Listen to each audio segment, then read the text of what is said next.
throw it to you every once in a while just to. Okay. Got it. Okay. Okay, it says it's setting it up. Okay. Setting up. It says it's setting it up, but sometimes it's, okay, good. I think we're good. Okay. Good morning, good afternoon, good evening, wherever you are in the world. And if you're in the here and now, also welcome to you. Welcome to the world of UFOs and the paranormal, where every day is the Super Bowl. I'm joined today by my assistant, Desta Barnaby, because we have a super special guest. This may be one of the best intuitives in the world. Both Desta and I have had readings from her. So how you doing, Desta? Hi, Grant. How's it going? I'm good. Beautiful. So we had our readings done. I had mine a little bit different condition than yours.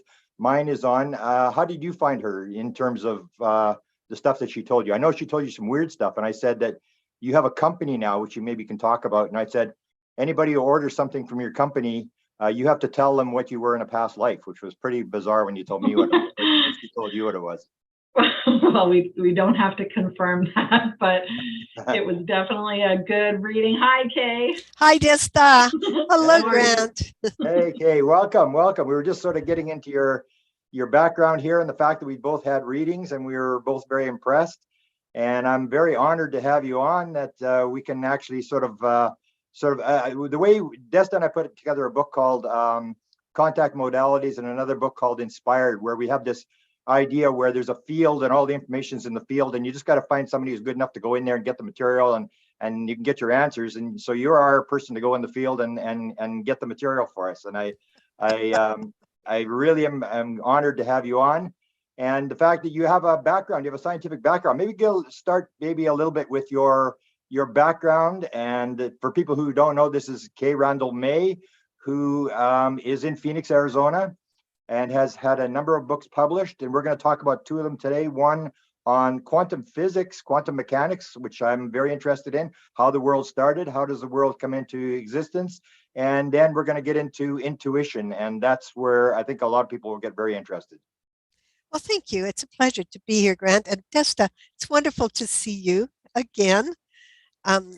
So would you like me to begin just a bit? Yeah, okay. Just your background, because the question I guess I would have and other people would have is, was this a natural ability of yours, or like, some people can play piano, plunk around on the piano. Some people are, took 12 years of lessons, and some people are just naturally, they can play by ear and they're savant types. So how did this start for you? Was this a natural ability that you had?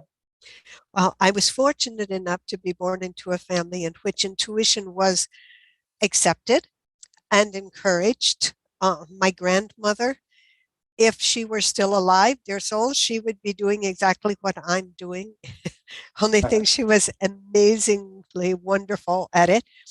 She was a nurse and also an extremely competent psychic. People would come. I can remember when I was a little girl, she didn't ever accept money because she didn't need to. She had plenty going for her, but they would come and ask her to find objects for them and such, and she would be able to find, hey, I've lost this. I put my purse somewhere, can't find it. And she would tell them where it was. This, we know, of course, is remote viewing. And so I grew up as the only child and only grandchild in this family with two full-time mothers, two full-time fathers here in Phoenix, Arizona. We always lived very close together, in close proximity. So I spent a great deal of time with my grandmother and growing up, and she trained me a lot in my early abilities, first by encouraging me, telling me that I was intuitive, that I had something that is in the family called the second sight. And her mother came from Ireland. And this is a tradition in the family that she said is called being fey. We're a bit touched, or fey.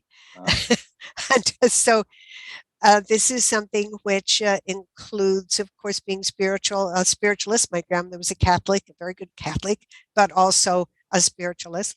So we had spirit raps and spirits all over the place. We followed our dreams, and we did all of these things from the time I was little. And grandmother taught me mainly through games. And this is probably the way she was taught herself, guessing games and games where we would finish things. Like I can remember as a small child, she and I going out to get my grandfather from work, and we would always drive downtown Phoenix every day and pick him up and bring him back home.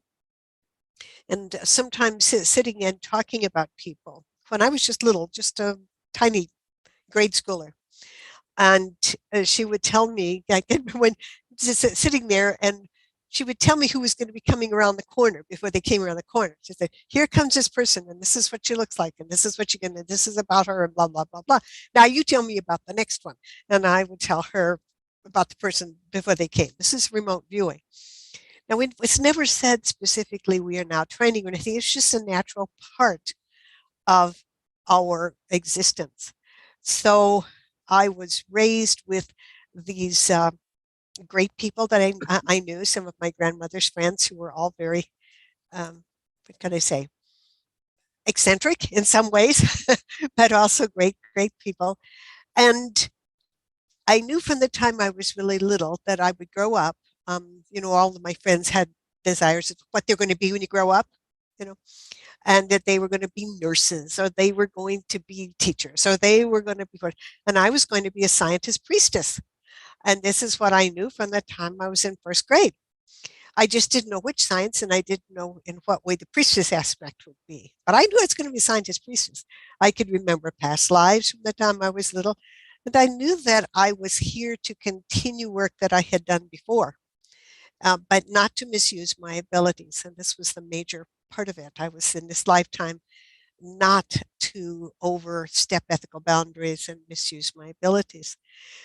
So when I was in high school, entered high school, the Phoenix Union High School, many, many, many years ago, and we wrote an essay the first year. What are you going to be when you grow up? And I wrote down I was going to be a parapsychologist. Well, this was a new science at that time. There was no place to study parapsychology in Phoenix, Arizona.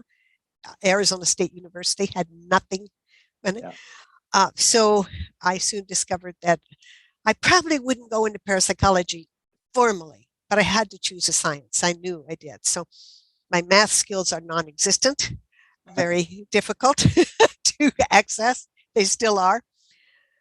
So I decided on biology, life sciences, because I love animals, I love critters. And so I went to Arizona State University right out of high school as a biology major and studied entomology, particularly because I wanted to focus on the systems of, on muscle and nerve, etc. I got my master's from University of California, Berkeley in biology, and my doctorate from the University of California, Berkeley in biology. So I went straight through. So I got my doctorate by the time I was 27. Wow. And I had done research then on interaction of muscle and nerve during metamorphosis of a particular moth, the wax moth, Galeria melanella. I followed the ultrastructural changes in a particular muscle that completely disappears during metamorphosis. And I also then did hundreds and hundreds of dissections and operations on living caterpillars to ligate that the single neuron that goes to that muscle with spiderweb while the little caterpillars are asleep. And I put them to sleep with very humanely, and did operations and then brought them back and then followed the changes. And I ultimately then did a postdoc after I got my doctorate at Cays Western Reserve, had my own grant from NIH to study with Dr. Michael Locke, a very famous neural secretion scientist there at that time, on, again, further studies, ultrastructural studies in the changes of muscle and nerve. All this time, I was trying to be a scientist. I was really trying to see the world only in this very limited scientific thing, trying to not pay attention to all of my early training, and it just didn't work because I lived in a haunted house, kept seeing ghosts, and had all kinds of things happen with me.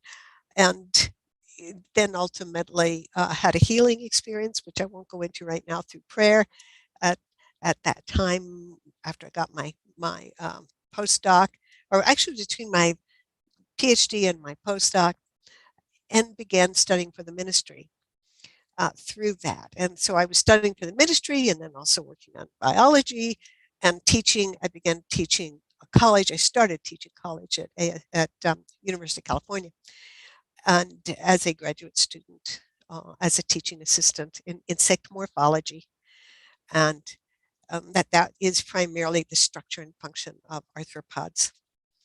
And I taught that, taught whole workshop and the whole laboratory in that for several years. And then I taught a little bit at Case Western Reserve and came back and taught at Arizona State University and Glendale Community College and Paradise Valley Community College and all these places. I taught college for 50 years, literally. I taught biology, general biology, cell biology, natural history of Arizona, ecology and conservation, um, comparative anatomy, vertebrate and invertebrate, and on and on and on and on. In the meanwhile, doing readings and developing the intervision process, which is all interwoven. And the one book that I am so glad that you're interested in is my Intervisions of Matter and Subtle Energy. Yeah. Well, let me read a quote from your book, and then you can start and maybe give us a background on how this took place, because it wasn't just you sitting down and writing out of your head. You had an actual plan to make it even better. And here's one quote, I think, from the book. It says, "I see the microcosm, the world of atoms and force, wheels within wheels. It's amazing. Everything is in extremely rapid motion. Electrons, protons, neutrons, these seem to be made of smaller particles still, of a single type." So let's start by you describing the process that you used to try to get even more accurate information from this book, because it was actually a team of people. It wasn't just you. You put together a team and you worked this whole thing out, and somebody else was taking the notes, I imagine, and you were just sort of like the channel to get the information. Right. In the book, I describe in the first couple of chapters how it is that the intervision process actually began. I was teaching, of course, in the daytime, I was teaching science and stuff at various places, but I was also doing workshops and all these different metaphysical classes. I taught classes on ancient scriptures. I taught all of this stuff. And I love dreams and dream interpretation. So I was teaching a dream class. This was in the early to mid 1980s. I was teaching a dream class at a particular shop. There were about 25 people there. And I taught about interpretation of dreams, and we had a great high old time.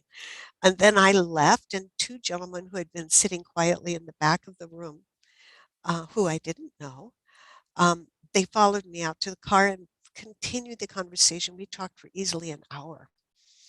And come to find out, they were college professors from a local university, interested in metaphysics, interested in many of the other things. Well, one of them subsequently contacted me, Dr. David Crinsley. He did a foreword for the book. He contacted me later, maybe a week or so after, and his style was to invite people out, like somewhere locally, and have a little bit of lunch with them and talk. So he came and met me over at Glendale Community College and between classes and such, and I was talking with him. And we were talking about the nature of the universe and such. And so he said, "Kay, do you think that you could ever tell the future?" And I said, "Oh, I'm not sure about that, not for sure." And he said, "How about if you could go in and read a newspaper in your intervision, and but a newspaper from the future telling us something that had happened?"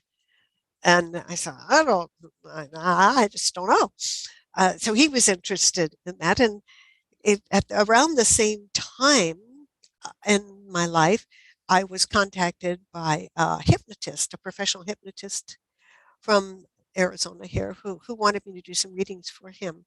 Of course, I was doing readings, professionally at that time besides teaching, trying to keep the two lives separate. And the hypnotist wanted me to go up to Sedona and go and do readings for several of his friends. And I said, that's kind of cool. And so I told Dr. Kinsley about that. And he said, hey, that's really neat. And I said, well, I am going to ask him if he will hypnotize me, and then I can go into the altered state and do a reading. I had heard that hypnosis sometimes helps, helps with deepening the access. But I had, as a child, tried to do self-hypnosis and never was successful at it. Working all by myself, 10, 12 years old, it's a good thing it didn't work, but it never did. It never did. So the professional hypnotist agreed to this. And when I went up to Sedona, he agreed to put me under hypnosis. And so Dave said, before we left, he said, hey, Kay, ask him if he'll ask you this question, if you and I have ever worked together before in another lifetime. Oh. And I said, okay, we'll give it a try. We'll see what happens. So when I gave the question to the hypnotist, and when he got me down deep, he said, have you ever worked with him before? And all of the stuff, I could listen. I wasn't editing what was coming out. I'm not channeling a being or anything. This is not channeling. It is instead opening the subconscious, and it comes out. And it was a description of the work that we had done in Atlantis, actually. Wow. And on and on and on. Very detailed description of a particular scientific process that we had worked on, very specific. And it was all recorded. And then I came back after that, and I met with Dave again, and I gave him the recording. Like, it was a cassette in those days. It tells you how long ago it was, back in the 80s. And I thought, I'm never going to hear from him again. I thought for sure. I mean, this will just freak this guy out. I'll never hear from him again. And it was about a week later that he called and said he had a colleague, this other colleague that I had met, that he would like to meet further with me. And come to find out, the process that I described in detail was one that they had been trying to work out in his particular lab, and he was an expert in that particular area, again, a material scientist. And their attention was riveted. So that's when it began. And yes, I've worked all these years. I'll have another session tomorrow, as a matter of fact. Wow. My primary colleagues work with me. Dr. Kinsley is very old at this time. I'm not even sure if he's still alive, but we work together, and everything is transcribed, and questions are asked of me, and very specific questions. I go into deep, deep altered state, much deeper than I would do when I did your reading or when I did Desta's reading. I go into a deep altered state, but then I can open my eyes and I can draw. And it's not channeling. It's more like Cay, show us what can be used in order to do this, or what machine would be necessary to do that. How do we do this? And we try to keep it within a time range so that it's within 10, 15, 20 years. Because I liken it to ice skating on the surface of my mind, and I'll end up being who knows where. So essentially, this process involves going deep, deep, deep into what I call the mind field, not minefield like an explosive, but mind field. It's all about consciousness, Grant and Desta.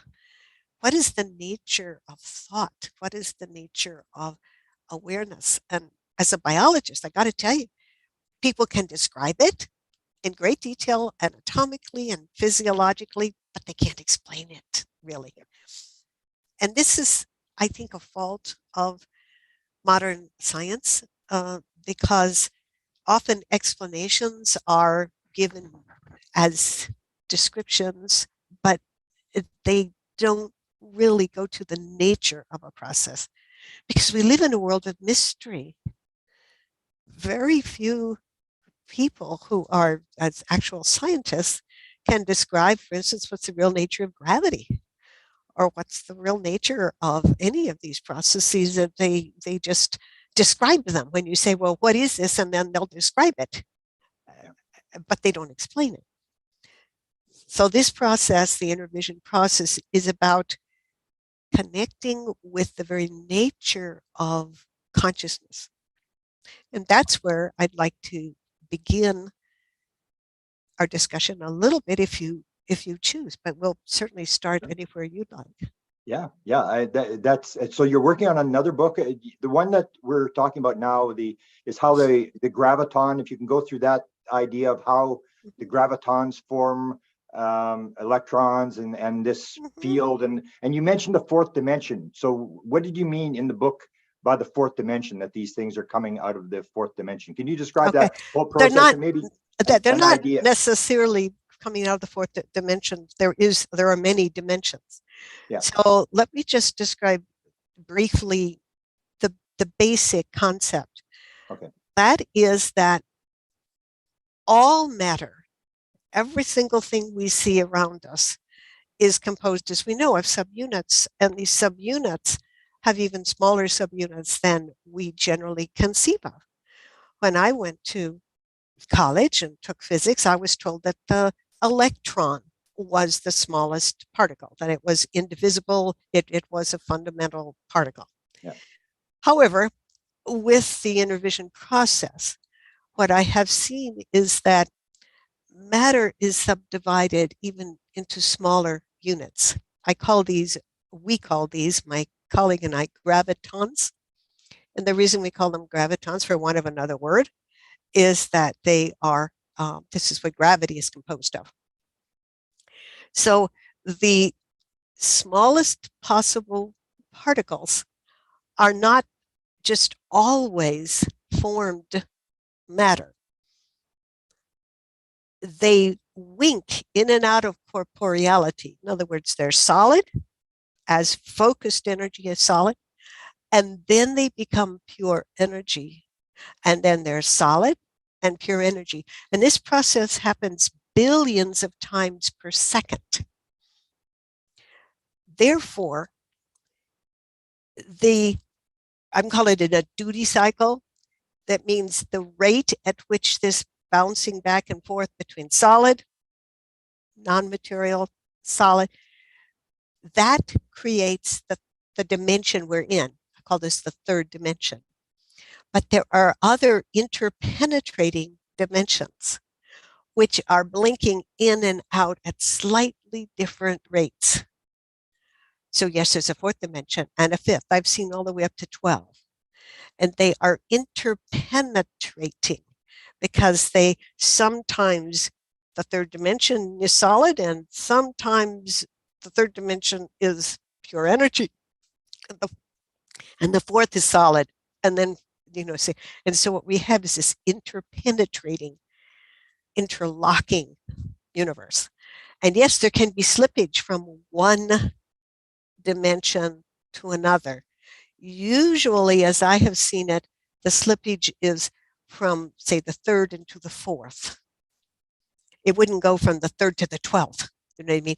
It would go from the third to the fourth, to be just slightly off the duty cycle. Now, these tiniest particles, when they form, they are then physical. When they are not formed, they don't have any particular location. They are non-physical. They are a field of energy. So when we think about the thought process, we have our physical brains. Of course we do. And nobody's arguing with that. Our physical brains are distinct and unique to us. We have all the synaptic connections and, all of that. But that's when it's physical. But in between, and billions of times per second, it becomes non-physical. And when it's non-physical, we are all one. My energy is your energy. And we're connected to everything else in the third dimension throughout the entire universe. And there's no location, no limitation. So then we solidified back. And we go back and forth through an interface that I call the etheric template. Now, that word is unfortunate because it makes it sound like it's a physical barrier. It isn't.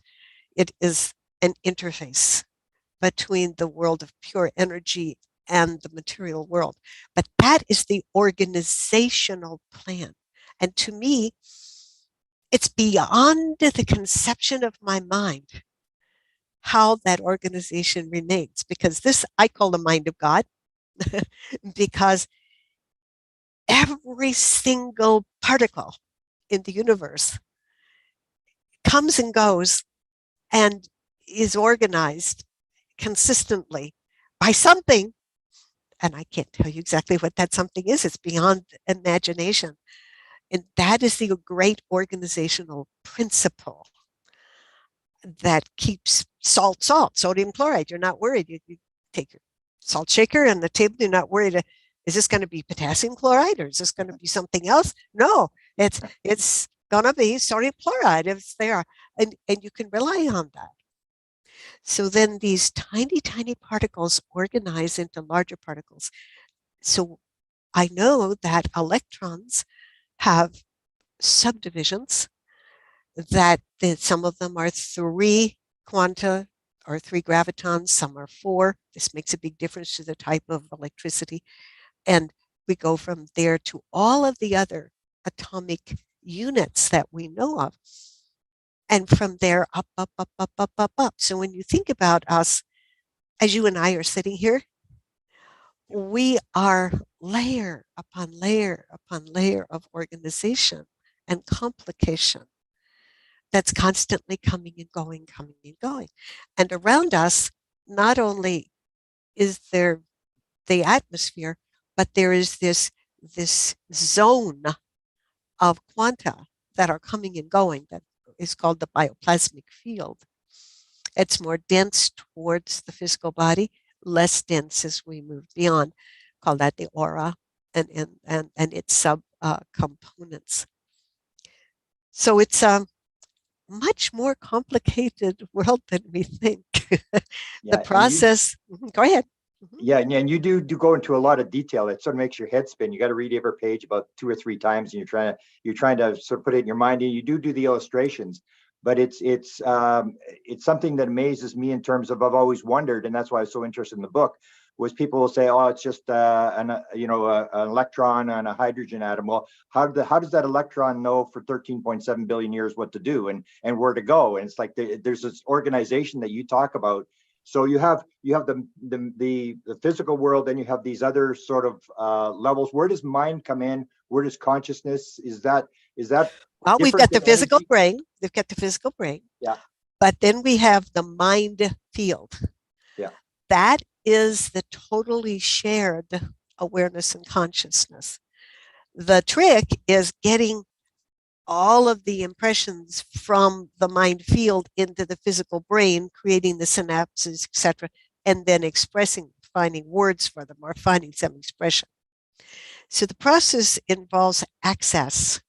How do we access? And since I was little, I've been working on meditation and other things just because I've always been fascinated with this. But it wasn't until I really got into deep hypnosis that I really, really, really was able to deepen my access.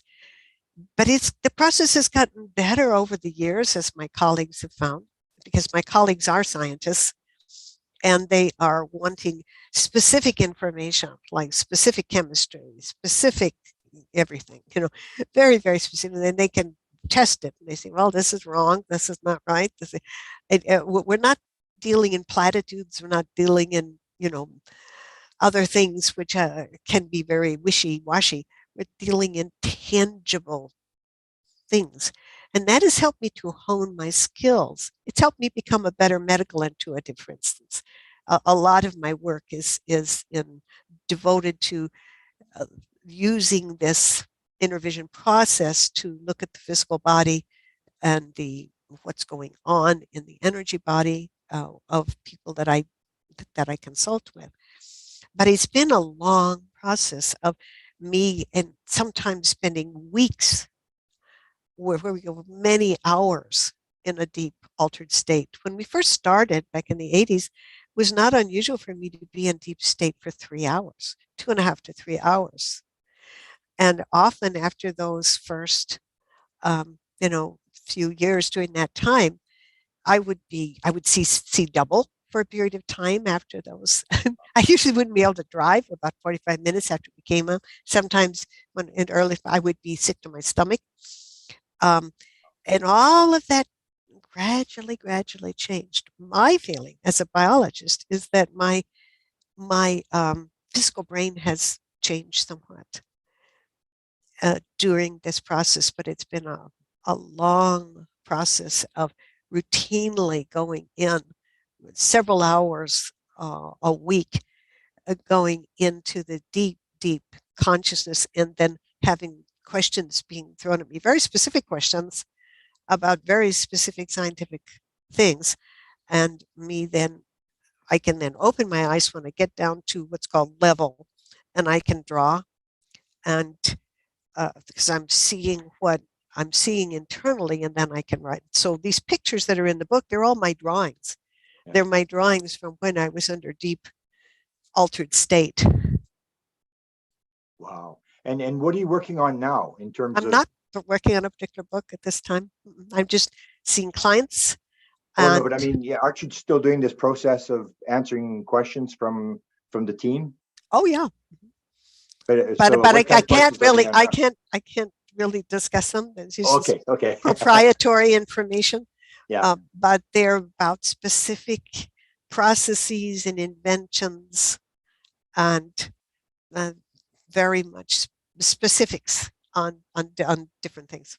Do you feel encouraged by science? Because you this idea of things popping in and out of, going energy and then to matter and back and forth, that seems to be it seems to be a sort of a general idea now. Are you encouraged by some of the discoveries that are validating what you have come up with many years ago? Well, I'm certainly not the first one to see this. I do feel that there is some um, absolute movement forward in the concepts of that I would call basic physics. People recognizing, uh, theoretical physicists recognizing that there are no other explanations for a lot of the things that are seen. And of course, many of these people are professional theoretical physicists, and they're mathematicians and such. And so their theories carry a lot more weight than some weird person in Phoenix who's just drawing pictures about gravitons. So it's a situation where they'll listen if you create something that works, Yeah. Wow. and until And you create something that works, nobody cares a fig for what you have to say. wow. It's a very, very interesting discovery that when I discovered you and then I saw the books and stuff, it was sort of like it's to me it just came across like this is important material, and it may take some reading and discovery, but you're I guess mostly known for your medical stuff. You did the one for me, which was actually very, very accurate. In fact, you mentioned the tooth on the top right, which I thought was kind of weird, and I'm actually now about to have a root canal on it. And I was sort of like, wow, that's kind of interesting. So how did that develop, and how did you? Because I've heard descriptions that you're extremely accurate. Desta had her uh, encounter. Mine and was pretty accurate in terms of all the stuff. And you, as I pointed out, for people who just haven't just joining us, that you had basically I'd been given a diagnosis of only a couple months to live, and you said no, this is not what it's a local issue. And that sort of just kept me going for because it took 7 months for the doctors here to finally come to the conclusion, no, it wasn't what they first said it was. And it sort of held me together. So I'm sure a lot of people have come to you and gotten a lot of benefit from your medical intuitive reading. So talk a little bit about that, and then maybe Desta has a question, because Desta does the channeling, and maybe it sort of explains, because Desta's from Ireland too, so maybe that's part of part of the process there. And she's done 2 books, and I do the same thing that I do with you is I figure, well, if Desta can get in the field and she's channeling, she's doing something different, but if she can get in the field, well, then let's ask her this question, let's ask her that question. Why would you talk to somebody on the street who's just talking from their small self when you've got somebody who can actually get in there and get the answers? So I was extremely impressed. So talk a little bit about your medical intuitive, and when did that start, and what type of people contact you? Well, of course, I have. I've been interested in anatomy, physiology Yeah. all my life, and my grandmother, when I was little, would have been a medical intuitive. She's still alive, and so it was just a natural thing to be, speculating or looking into the body. And as an anatomist myself, always fascinated with that. So I was, while I was working with this team early on, developing the intervision process for nuts and bolts things, of course, I was doing readings for people in general. I'm a general intuitive consultant, not a fortune teller. People confuse us with a fortune teller. Fortune teller tells a person, well, what's going to happen to them. No, I'm not in that business. But however, because of the fact that I do what's called micro psi, which is a form of remote viewing, it's similar to remote viewing. I can, while I'm in the deep altered state, actually see inwardly inside the body. And because I'm an anatomist and have been trained in that, I know what I'm seeing and can compare it to what I would expect to see. So it's a matter of saying, well, I'm looking at this, but it doesn't look like it might if it were healthy, or it might if it were, something else. There's this range of variability. I have, over my years of practice, done thousands of readings, as I've been doing readings professionally for 40 years. And so it's just gotten deeper and deeper and better, more accurate over the years because of the intervision process. And the intervision process has gotten more accurate over the years with practice. When I say I'm not channeling, I'm not necessarily connecting with a particular entity, although I certainly do see entities. And sometimes I do connect with those that are in other dimensions, in particular with those that may not even be human. And we have them, they're very telepathic and they pretty much know of our work. So they are there, and you go into a deep altered state, and then pretty soon you're looking face to face or mind to mind with a gray or another critter of that sort. And they see you and you see them. And then it's a matter of, okay, where do we go from here? Can we get into this particular subject or not? And it's a fascinating part of the work. So now that you brought up the grays, I was going to leave this to the very end, but I just to get in here, I always have a big interest in the UFO community has built into this idea of the good aliens and the bad aliens. So you've been in the field. Do you think that there are beings that have if you're in the oneness field, a non-local field, or is there beings that don't have our best interests, or who are you dealing with?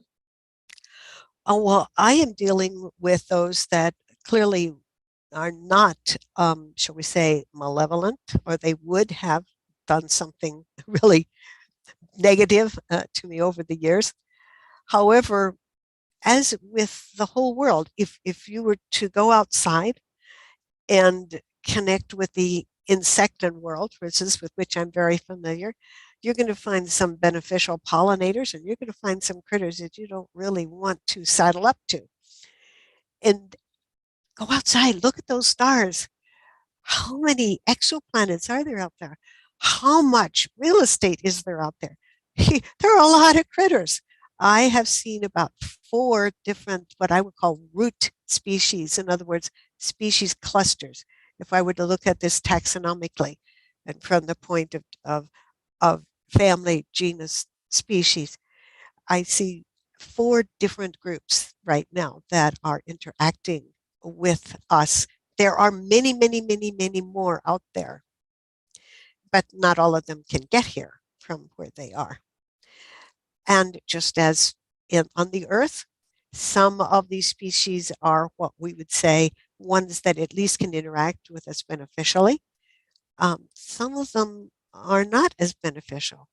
Wouldn't necessarily put the judgment of good, bad, but we'll put the judgment of do we want to interact with them or not.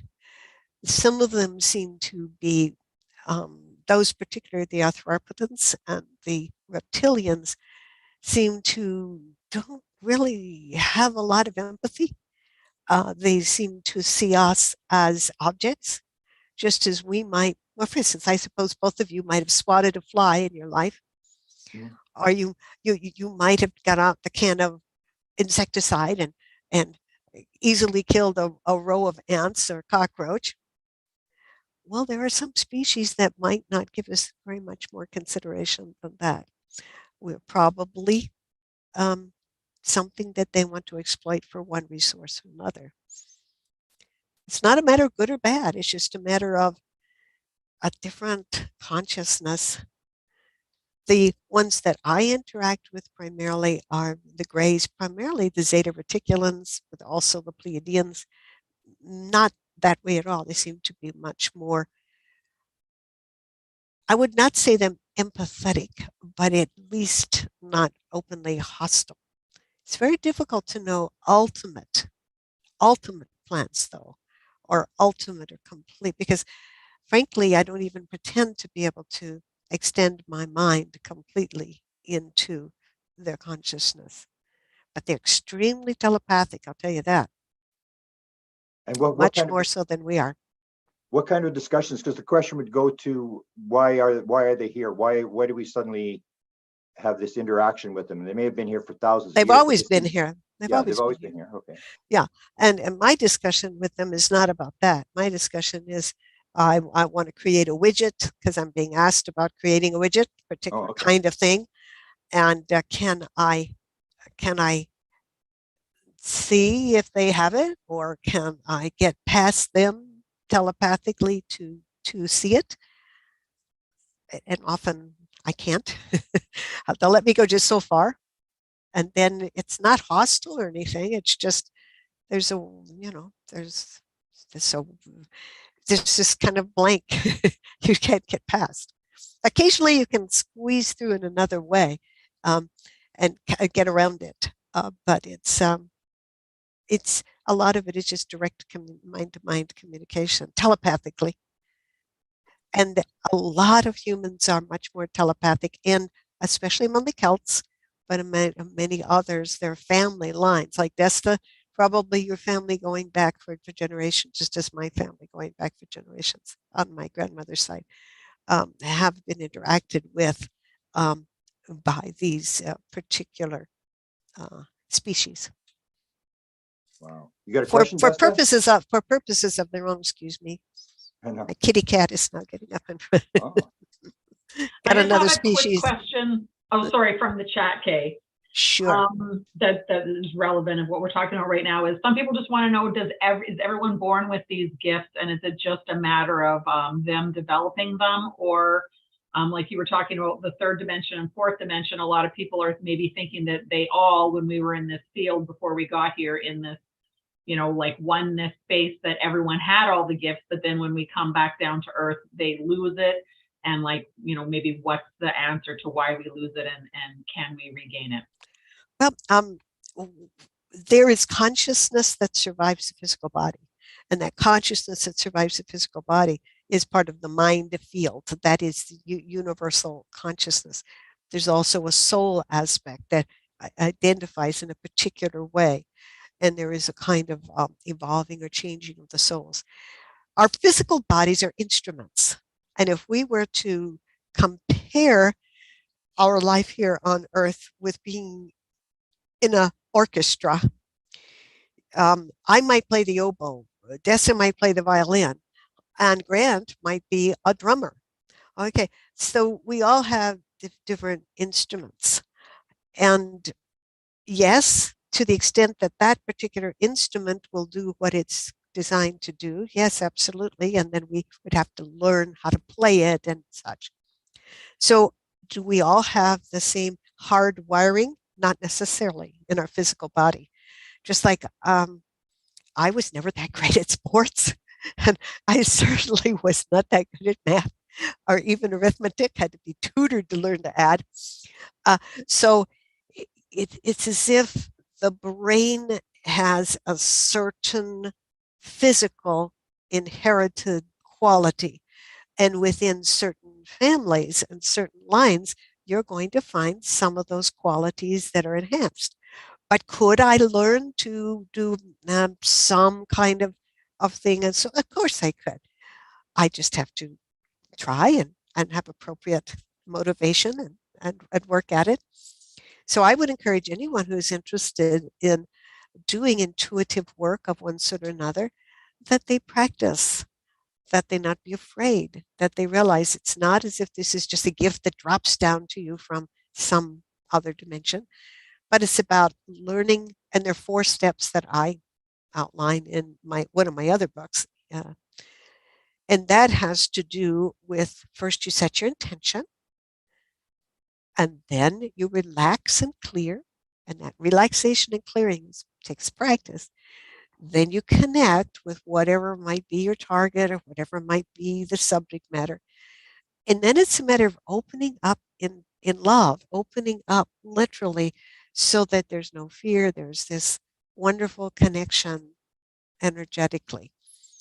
And this helps then to grease the skids between the mind field and the physical brain. It's a matter of exploring, and there's a lot of ways out there to meditate, to ground. I do think it's very important to have a healthy diet, to try to keep your body as healthy as possible, and mainly keep your wits about you and have common sense and be careful, because if some of the things that seem to come through don't make sense, and if they're nonsensical, you know, question, always question, because we have to keep our feet on the ground, don't we? Can you talk a little bit about the Akashic records? You talked about that in my reading in terms of the information that's there and the information that you're picking up. You're not picking it up from the Akashic record, right? I should. I might. I could. Uh, the concept of the Akashic records is what is called the scroll of the soul. It is a record that is in the universal mind, in this mind field, about all your past experience and soul's purpose and evolution through different lifetimes. And sometimes it's on this planet, and sometimes it's elsewhere. We are not we're not just exclusively incarnating on this planet. And so this is information that is available to some extent to the conscious mind. Often people, when they incarnate, have a purpose in that incarnation, that if they were aware of all of the different experiences and all of it would be overwhelming. So there tends to be kind of a focus. Okay, in this lifetime, I've decided that I'm really going to work on thus and so. And so you kind of have that more as a focus. But the Akashic Records is something which is available to the consciousness and to the awareness of someone like Desta or someone else who would be tuning in. It all depends on the nature of the question and the questioner. Can I ask, do you believe this is a mission? Like in terms of, like if you read Michael Newton, the idea that you come in and you plan to do certain things, work with certain people, is that busily going on in terms of people that you meet and that you're supposed to be working with? And do you believe this is your life mission to the work I do? Oh, absolutely. Yeah. It's part of what I have decided to do from the very beginning. And as I say, my cat is coming up here. Sorry about that. That's okay. Interspecies communication is also something that we do. Yeah. And she is very concerned about that. And so, yes, not everyone though has a clear-cut memory of their, shall we say, their chosen path. And that doesn't mean it's not there. I also feel that it's possible for an individual to choose to have a particular focus in this life and not necessarily be involved with past lives at all. It's not necessary to remember them or to even have any connection with them. Wow. Desta, have you got another question? Go ahead. Yeah, I have a whole bunch, but I'll just try and make it relevant to what we're just saying. So someone in the chat asked if all of these, okay, you were saying that you're speaking or you're connected to 4 of these different species, kind of. I'm not necessarily connected to the reptilians or the arthropods. I'm saying I have seen them. I'm aware of them, but I don't work with them. Okay, so just your feeling then, if you're not 100% sure, but do you think each of these different races have souls, and would they also have their own? I didn't say that. No, that's just a question. No, I'm not absolutely.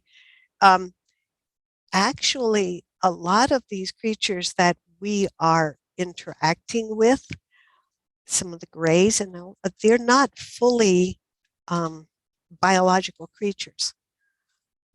Many of them are what we would call cyborgs. They're probes. And so there is a consciousness, which is the consciousness that is being projected into them from another level. And I am going to take her out, if you don't mind, because she's. Go ahead.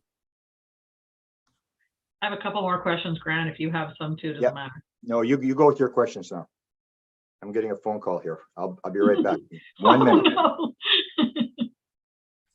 That's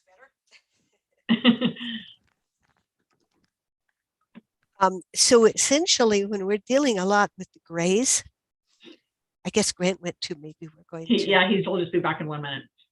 Yeah, that'll be good.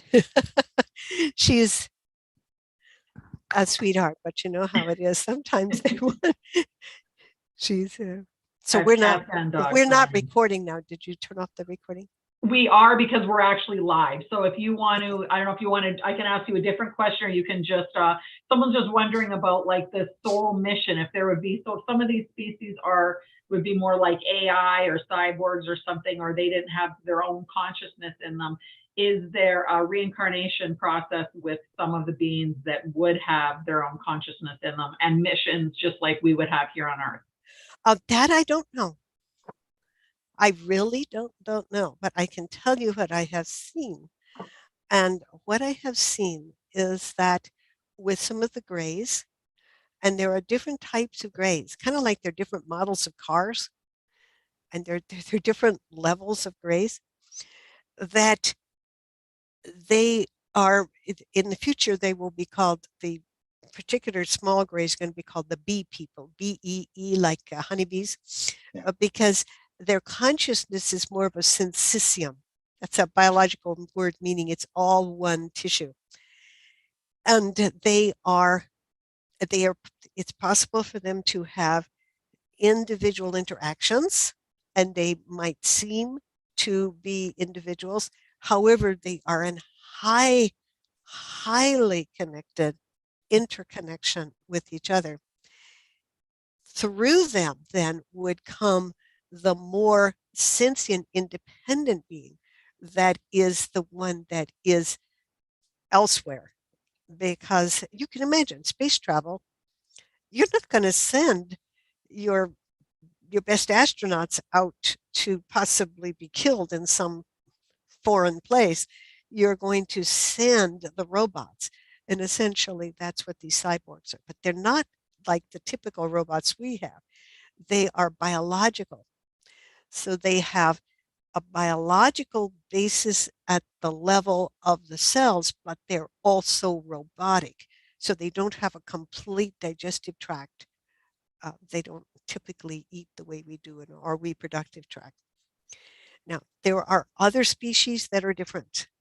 And so I do not pretend to know everything about all of them. As far as souls are concerned, I feel that some of these species have had so many iterations of merging with machine that they are not necessarily in possession of the typical soul that we would think of in the biological sense. Because we are talking about ancient species. Humans, Homo sapiens, relatively young species. We are really anthropoid apes. And we're not that far from anthropoid apes. And if you could imagine that now many of these other species are looking at us and saying, oh my golly gee, these anthropoid apes are now about to go out into the universe, but they haven't been quote unquote civilized. And so that's part of the issue involved here, is that we're being watched and monitored because we're not thousands and thousands and thousands and thousands and thousands, maybe millions of years old as a species. Now, there's some others that are also not necessarily well, shall we say, acclimated to working with other species. So it's an extremely complex world that I live in and that we all live in. Extraordinarily complex. So I wonder if that has to do with what you were saying about how you were like asking kind of about information that you were trying to get when you were down in a trance-like state. So you were saying there's only so far you can go and then you can't see anything past there. So do you think that there's kind of like some kind of lock where humanity in general, like they won't really give? I can't speak for humanity in general. I can only speak for me. Right. And I have no idea about other species interacting with other humans. I can only say that for me personally, with my interactions with those that I interact with, I can go just so far, and it's further than that. Usually, it's there's no access. There's no hostility. There's no, nothing that's threatening in any way. It's just, there we are. Except I'm smiling and they don't smile. There's no emotional affect. There's just me intuitively in a deep altered state looking at them and them looking at me and nothing else happening. Okay. In all your intuitive moments, have you ever gotten an answer to why we're here and where this is all going? Okay. Are you talking about not just in my work, but in my understanding? Absolutely. Well, the way I see yours is you're getting an answer that you wouldn't get from the rational analytical mind. You're getting it from somewhere out there. It may be more accurate.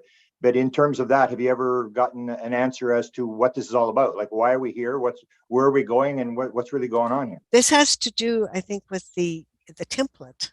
It has to do with the etheric template.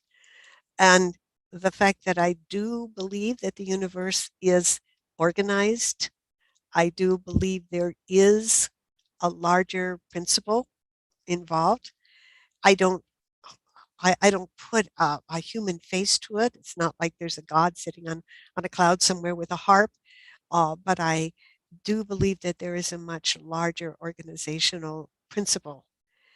And my feeling is that there are many dimensions beyond even what we have talked about, and that there is an overall loving principle.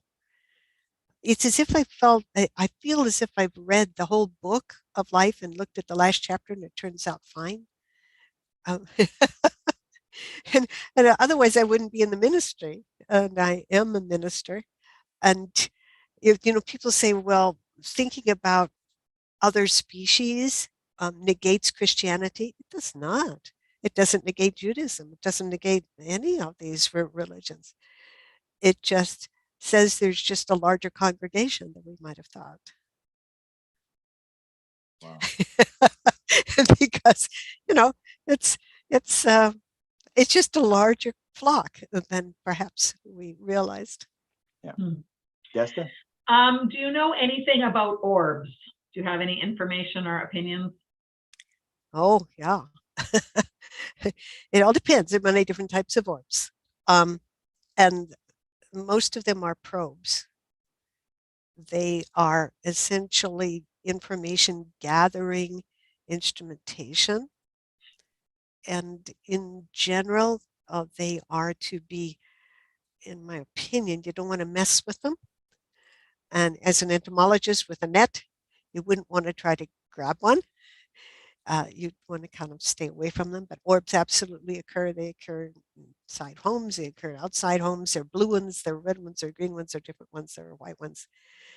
But there are many different types of vehicles. There are many types of, and often these vehicles, these, shall we say, space entities are in other dimensions and then they come into our third dimension. They change the duty cycle and will go into another dimension. And I call this saltatory progression, where the saltatory is just like grasshoppers hopping, where essentially they go from one dimension into another dimension. And this has a lot to do with technology. So with the colors, with their, who's sending them? That I don't know specifically. I would think they would have everything to do with it. If one knew, I've never cataloged them. I've never I've never focused on that. But yes, one would anticipate that the color has a lot to do probably with the vibrational essence. These are machines. These are actual stuff. And so, yes, the color, the morphology, the way they move, all of that has a tangible presence as well as a presence in another dimension, which is intangible to us, but very tangible in the other dimension. And by the way, I think that the Big Bang was just a breakthrough from another dimension into the third dimension. I think that's what caused the Big Bang. It's just a breakthrough in that. So we are constantly expanding and undoubtedly will be breaking through into other dimensions. Ultimately, it's part of the much, much larger, hard to wrap our mind around consciousness. The next question would be portals. What's your take on portals? And do the intelligence that you engage, do they live in that reality and pop into our reality, or where are they actually living? They're not living on other planets, are they? Okay, that's several questions here. There are other planets, of course, that have habitation. But if we just think of our own planet, when we're looking around us, you see your mountains and everything around you. That's all in the third dimension.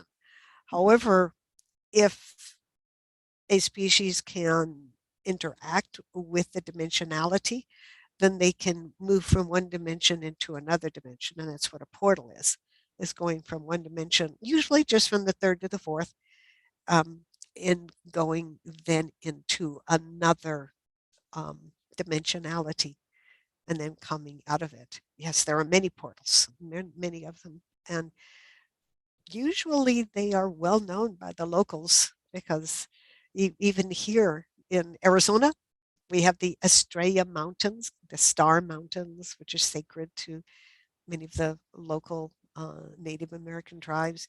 It's just that it's very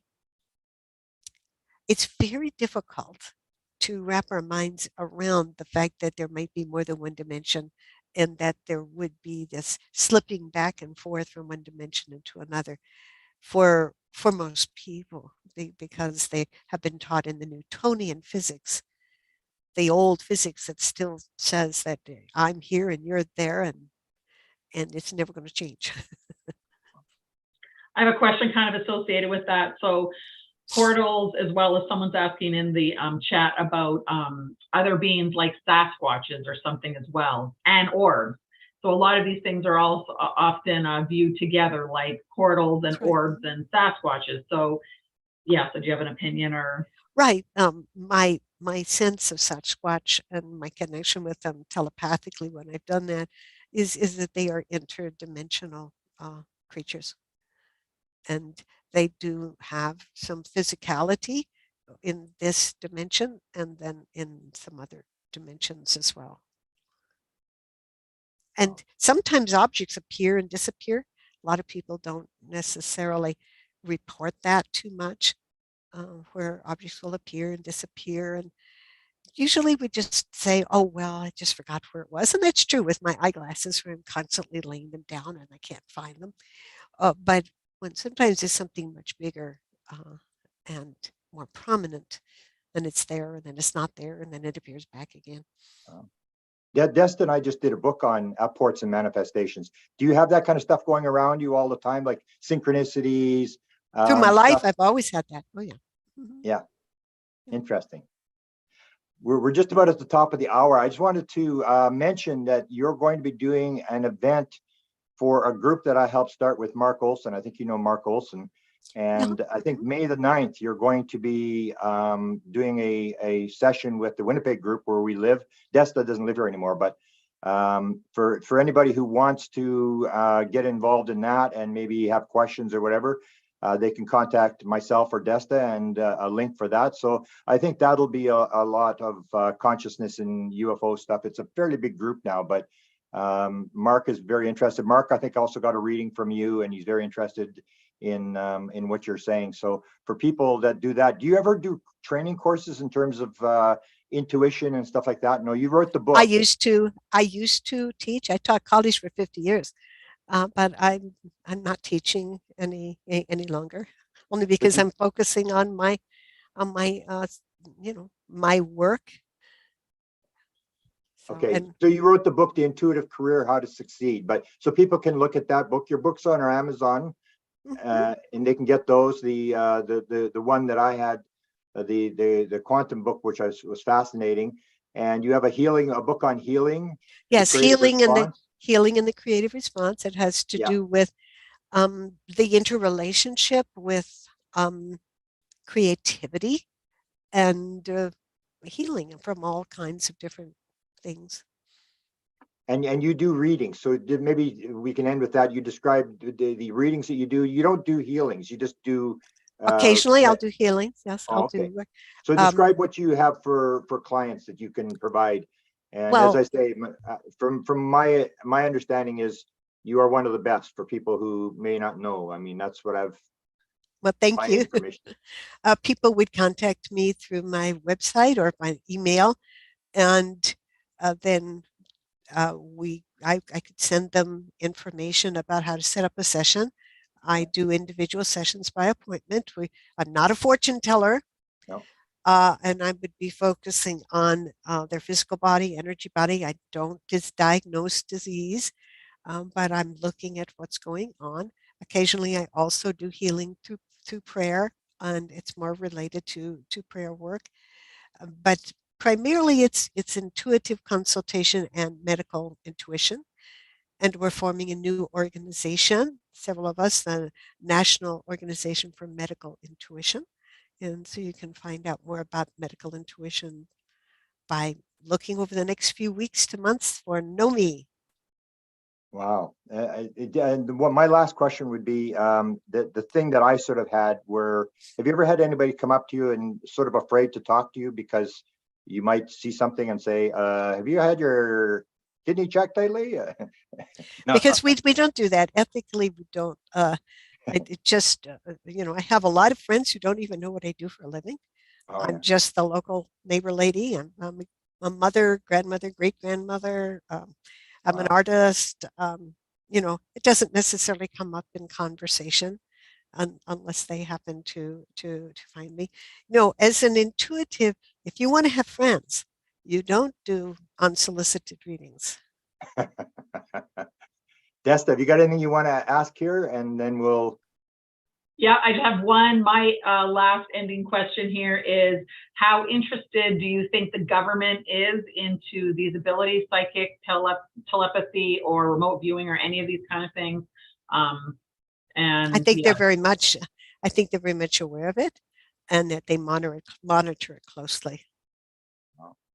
So they do know something, because that's a lot of people in the UFO field are still into nuts and bolts. And I keep saying, I think they're more interested. They understand the consciousness aspect, that there's a consciousness aspect to that. Even the Canadian government said back in 1950 that they were told by the Americans that mental phenomena was involved. That's 1950. So I mean, and so we're sort of on the leading edge, and I'm so proud to have been able to talk to you and get your insight, because I respect very highly what you say on any subject, and hopefully we can get another book sometime down the road, and some more information, and I hope everybody reads your books, and we'll probably be in the group on the 9th of May, where Oh, you're going to great. be doing the Winnipeg. It used to be an experiencer group, but now it's more of a UFO group. It was sort of an experiencer support group to start. So, but it's gotten fairly big, and Mark is very interested in these kind of phenomena, as you probably know, and he's had his own experiences. So we'll see you on May the 9th, and if anybody's got anything they want material on you, we can provide it. We're going to put it in the notes, Thank you. how to contact you, and I really appreciate your doing the reading for me. You kept me going when it was pretty grim, and you turned out to be right. That's all I can tell people. You beat 7 or 8 doctors, whatever I had, and you were 2 weeks in, you named it, and they didn't figure it out for 7 months. So thank you for what you did for me, and I really appreciate it. Well, I appreciate the opportunity to see Desta again and to see you, Grant, and to visit with all our friends. And I look forward to what's coming up for us. Thanks for what you do for the thanks, world. Thank you. Kay, so much. Thank you. Thank you very much.